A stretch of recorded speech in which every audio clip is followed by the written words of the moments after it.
Wyoming Senator John Barrasso is chairman of the Senate Republican Policy Committee. He is also a doctor, and he's been in the middle of all these negotiations. Good to see you this morning, Senator. Thanks so much for having me. Do you think you're at an impasse? Where are you?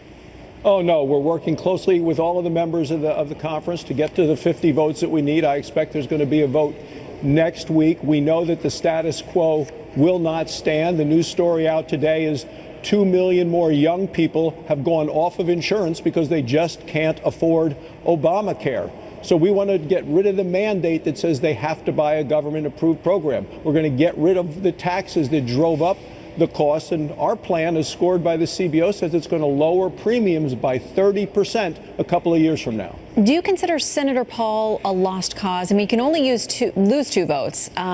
He says basically if it doesn't look a whole lot more like an outright repeal, like you're not going to get his vote. Well, every senator gets to speak for themselves. I will tell you, as a doctor who was practicing medicine, what I saw was a health care system that needed reform, but Obamacare was the wrong reform. I don't want to just go back to the way it was before Obamacare. We need a better system than that for the American people. Put patients in charge, not the government. With Obamacare, we got more government in charge. We need to get the decisions out of Washington and back to the states and people at home making their own decisions. But there are things that were passed that I think are important. We need to continue to protect people with pre-existing conditions. My wife Bobby is a breast cancer survivor. As a doctor and a husband, I know how important that is. I think it's important to keep young people up to the age of 26 on their parents' insurance plans. So we need something better than just a straight repeal of Obamacare. We need to make sure that the decisions are out of Washington and back at home. Okay, to that point, Senator Ted Cruz, who has been a no on what is on the table now, has proposed something else. He talks a little bit about it, and then we'll break it out. Sure.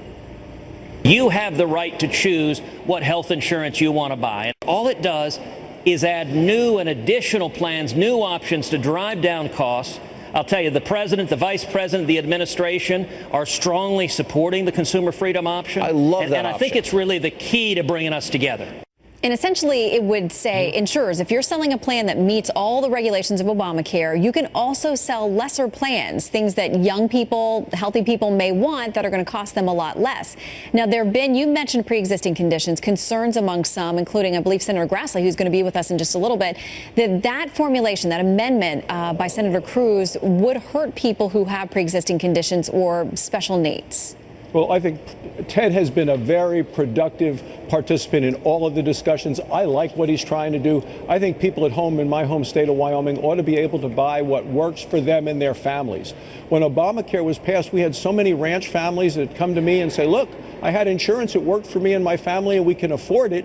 And now we had to buy all of this additional unnecessary coverage, which is what drove up the cost. So I'm very encouraged by what Ted Cruz and others are trying to do. Let people at home decide what is best for them. I think that's the strongest thing we can do, is to help put people in charge, not government one size fits all, telling people in Wyoming what we have to buy. So I understand you're going to have a lunch today. Republican senators will sit there after being home for recess. Some, I know, of you got an earful about what's going on with respect to health care. How do you expect that lunch to go? What will that conversation be like today? Well, I think it's going to be very productive. Vice President Pence will be with us as well, and he'll be, I'm sure, talking about his experience with Medicaid, where we let the states make a lot of decisions. He did that as governor. Was really, really advanced work in terms of making sure that people on Medicaid, there was a work requirement for people on Medicaid, and that Medicaid would be used the way it was planned to be used, to protect the most vulnerable, low-income women, children, and the disabled. But I think we're going to hear what people heard at home, and what I heard at home from patients, doctors, and nurses is that Obamacare is hurting us. The pain of Obamacare is worse and worse. You see the headlines, another Obamacare rate shock. We need to get the premiums down. That's what people at home want. Lower premiums, more affordable health insurance, and more decisions in their own care. That is the goal. Senator, I'm afraid we're out of time. Thank you for joining us this morning. Good to see you. Thanks, Shannon. Thanks for having me.